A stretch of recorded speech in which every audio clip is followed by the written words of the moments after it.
सुप्रभात बच्चों। बेटा आशा है आप सब लोग ठीक हैं और खूब अच्छे से अपना ध्यान रख रहे हैं।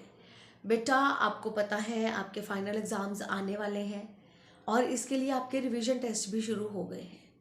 बेटा हिंदी का रिवीजन टेस्ट आपका हर थर्सडे को है, ठीक है।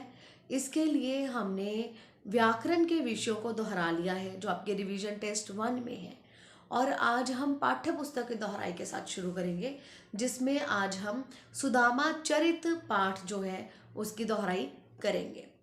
ठीक है बेटा, आप अपनी अपनी वसंत भाग 3 पुस्तकें निकाल लीजिए। मैं पढ़ती जाऊंगी, समझाती जाऊंगी और हम इसे दोहराते जाएंगे। आपको पहले भी बेटा मैंने वीडियो भेजी थी जिसमें सुदामा चरित हमने पढ़ा था। हर शब्द का विस्तार से उसमें भी मैंने अर्थ आपको बताया था। आज भी हम इसे दोहराएंगे।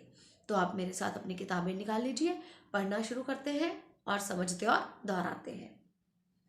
पढ़ना शुरू कर रही हूँ, ध्यान से समझिएगा। शीस पगा न झंगा तन में, प्रभु जानिको आही बसे के ही ग्रामा। धोती फटी सी लटी दुपटी अरु, पाए उपानह की नहीं सामा। द्वार खड़्यो द्विज दुर्बल एक, रह्यो चकिसों वसुधा अभिरामा। पूछत दीन दयाल को धाम, बतावत अपनो नाम सुदामा। इस पद्यांश में बेटा उस समय का वर्णन है जब सुदामा जी कृष्ण जी से मिलने के लिए जाते हैं। हम सबको पता है कि सुदामा और कृष्ण परम मित्र थे, लेकिन सुदामा बहुत ही गरीब थे और कृष्ण द्वारकाधीश थे। इस समय जब सुदामा मिलने के लिए जाते हैं तो द्वारपाल से कहते हैं कि मुझे कृष्ण से मिलना है, उसका घर कौन सा है। तो द्वारपाल कृष्ण जी को सुदामा का परिचय किस प्रकार से दे रहा है इसका वर्णन है। द्वारपाल उनसे कहता है, शीस पगाना झंगा तन में प्रभु, हे प्रभु उसके सिर पर ना तो पगड़ी है ना झंगा तन में, झंगा मतलब कुर्ता, ना ही तन पर कोई कुर्ता पहना हुआ है। जानिको आही बसे काहि ग्राम है, जानिको पता नहीं, आही बसे आया है, के ही ग्रामा किस गांव से, पता नहीं किस गांव से आया है। धोती फटी सी लटी दुपटी अरु, धोती फटी सी, उसकी धोती फटी हुई है, लटी दुपटी और दुपट्टा लटक रहा है।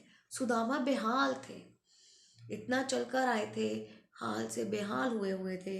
अरु, अरु मतलब और, पाए पाँव, पाए उपा नहीं की नहीं सामा, और पैरों में जूते भी नहीं हैं।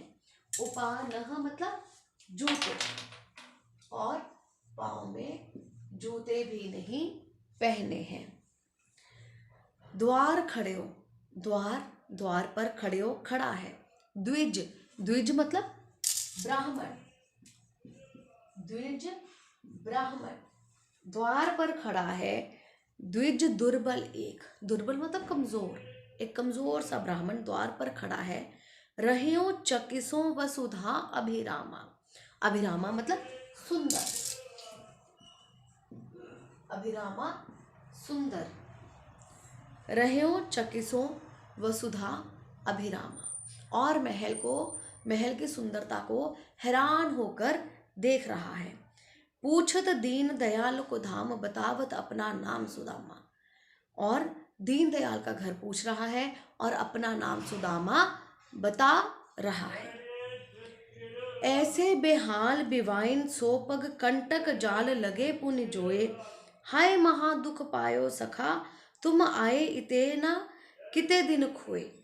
देखे सुदामा की दीन दशा, करुणा करके करुणा निधि रोए। पानी परात को हाथ छुओ नहीं, नैनन के पग सो जल धोए।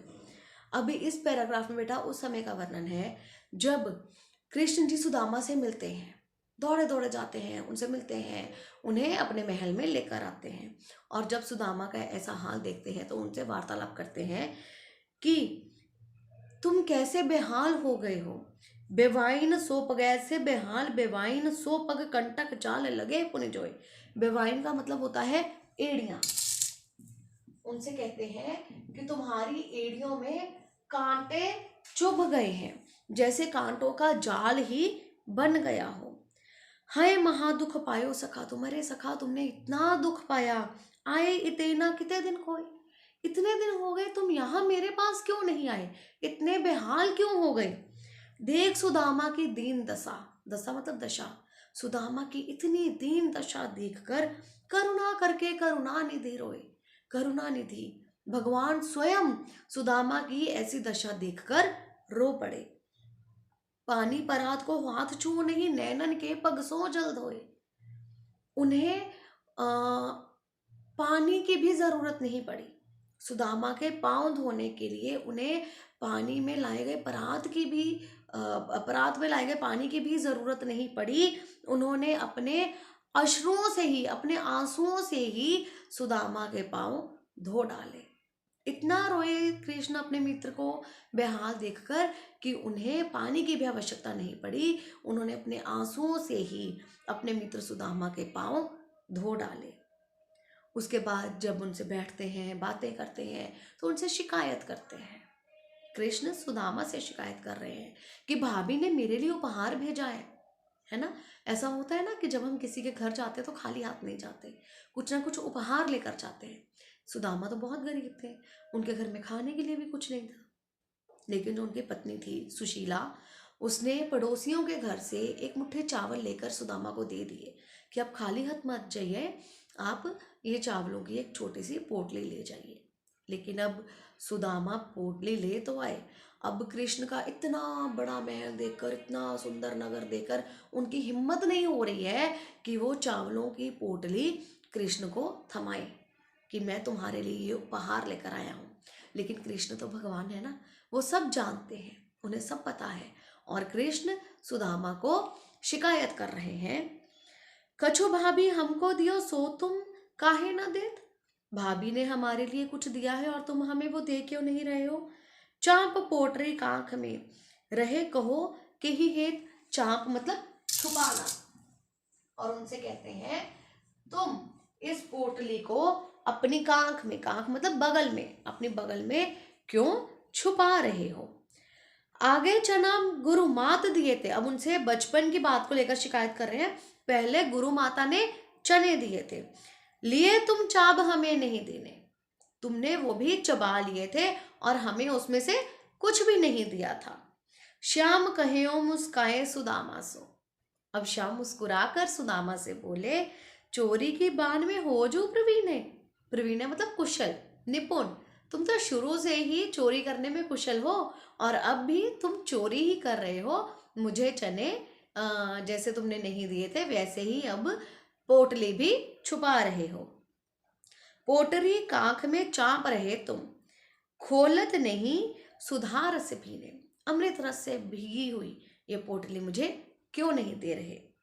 पाछली बान अजो ना तजी तुम, तजी मतलब छोड़ना, पाछली बान, बान मतलब आदत, तुमने अभी भी अपनी पुरानी आदत छोड़ी नहीं है।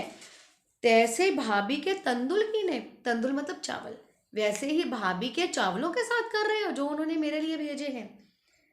ठीक है। अब बेटा जब हम आगे का पैराग्राफ पढ़ेंगे उसमें उस समय का वर्णन है जब सुदामा कृष्ण से भेंट करने के बाद अपने घर वापस जाते हैं। वह पुलकन, वह उठ मिलन, वह आदर की बात। इस पैराग्राफ में हम पढ़ेंगे कि सुदामा जो है वो कृष्ण से नाराज है। क्यों नाराज है? वो कहते हैं वह पुलकन वह उठ मिलन, मुझे देखकर कृष्ण बहुत खुश हुआ था, उठकर मुझसे मिला भी था। वह आदर की बात, और इतना मेरा आदर सम्मान भी किया। यह पठवन गोपाल की कछु न जानी जात, लेकिन गोपाल की यह बात मुझे समझ में नहीं आई। कछु न जानी जात, जात मतलब जाति, कि उसने मेरी जाति का भी ध्यान नहीं रखा। किस बात के लिए? कि मैं उसके घर गया था, जब मैं उसके घर से वापस आया तो उसने मुझे कुछ भी नहीं दिया। मित्र होने के नाते ना देता, लेकिन मुझे एक ब्राह्मण होने के नाते तो कुछ दे देता। घर घर कर ओढ़त फिरे तनक दही के काज। अब बचपन याद कर रहे हैं कि जब छोटा था तब तो जरा से दही के लिए, जरा से माखन के लिए लोगों के घरों में जाकर चोरियां करता फिरता था। कहाँ भयो जब अब भयो हरि को रात सुमास। और अब इसको क्या हो गया, जब इसको इतना बड़ा राज समाज मिल गया, इतने भवन मिल गए, इतना बड़ा ये राजा बन गया, तो अब ये मुझे कुछ भी नहीं दे सकता था।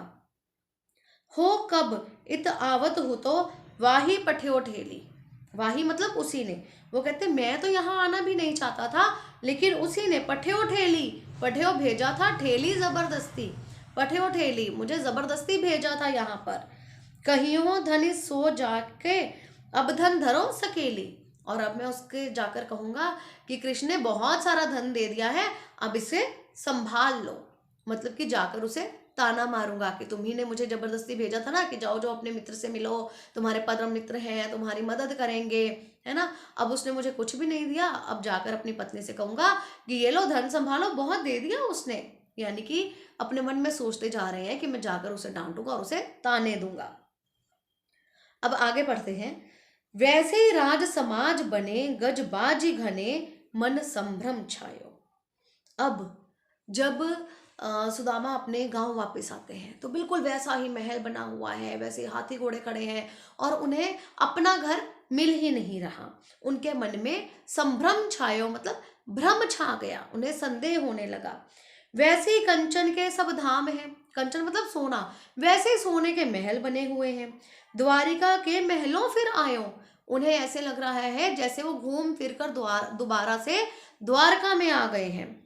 भौन बिलोक भी को मन लोचत सोचत ही सब गांव मझायो। उन्हें समझ में नहीं आ रहा, उन्होंने सारा गांव घूम लिया है लेकिन अपना घर उन्हें मिल ही नहीं रहा। पूछत पाणे फिरे सबसो पर झोंपड़ी को कहूं खोज ना पायो। सबसे पूछ लिया लेकिन उन्हें अपनी झोंपड़ी कहीं नहीं मिली। कह वह टूटी सी छानी हती कहाँ कंचन के सब धाम सुहावत। अब इस पैराग्राफ में बताया है कि किस प्रकार से कृष्ण ने अपनी असीम कृपा उन पर बरसाई। और कह वह टूटी सी छनी हती, कहाँ, कहाँ तो पहले उनकी टूटी फूटी सी झोंपड़ी थी, छनी हती मतलब झोंपड़ी थी, पहले टूटी फूटी झोंपड़ी थी। कंचन के सब धाम सुहावत, अब उस झोंपड़ी की जगह पर सोने का बड़ा सा महल बना है। कह पग में पनही ना हती, कहाँ, पहले तो पैरों में पहनने के लिए जूते भी नहीं थे। ले गजराजो ठाड़े महावत, और अब महावत हाथियों की सवारी करवाने के लिए उनके द्वार पर खड़े हैं। भूमि कठोर पर रात कटे, कहाँ, पहले तो कठोर भूमि पर रात कटती थी। कोमल सेज पे नींद ना आवत, और अब कोमल बिस्तरा मिल गया है तो भी उन्हें नींद नहीं आ रही है। कै जुर तो नहीं कोदो सवा, पहले तो कहाँ मोटा अनाज भी खाने को नहीं मिलता था। प्रभु के प्रताप ते दाख ना भावत, दाख मतलब स्वादिष्ट व्यंजन, और अब प्रभु की ऐसी कृपा हुई है कि अब स्वादिष्ट व्यंजन भी अच्छे नहीं लगते हैं। बेटा यहाँ पर उन्होंने कहा कि अब कोमल बिस्तर पर भी नींद नहीं आती और स्वादिष्ट भोजन भी अच्छे नहीं लगते हैं। इसका क्या मतलब है? क्या सुदामा उन चीजों के लिए प्रभु के गुण नहीं गा रहे हैं? ऐसा नहीं है। सुदामा को पहले कठोर भूमि पर नींद नहीं आती थी और अब कोमल सेज पर नींद नहीं आती है। पहले खाने को अनाज भी नहीं मिलता था, मोटा अनाज भी नहीं मिलता था, और अब तो स्वादिष्ट व्यंजन भी अच्छे नहीं लगते हैं। ऐसा क्यों? क्योंकि प्रभु की इतनी कृपा हुई, इतनी कृपा हुई कि सुदामा प्रभु की लीला देखकर प्रभु के ही हो गए। वो उन सब राजभोगों को भोगना नहीं चाहते हैं, वो तो प्रभु के ही गुण गाने लगे हैं, प्रभु में ही लीन हो गए हैं। प्रभु की इतनी कृपा हुई है उन पर कि वो हमेशा प्रभु के गुण गाने में, प्रभु का भजन सिमरन करने में लगे रहते हैं। अब उन्हें वो स्वादिष्ट व्यंजन भी अच्छे नहीं लगते हैं, उन्हें केवल नाम सिमरन, प्रभु का सिमरन करना ही अच्छा लगता है। ये बेटा सुदामा चरित है, इसमें कृष्ण और सुदामा के मिलन के बारे में बताया है। इसे ध्यान से पढ़िएगा, ध्यान से समझिएगा। धन्यवाद बेटा।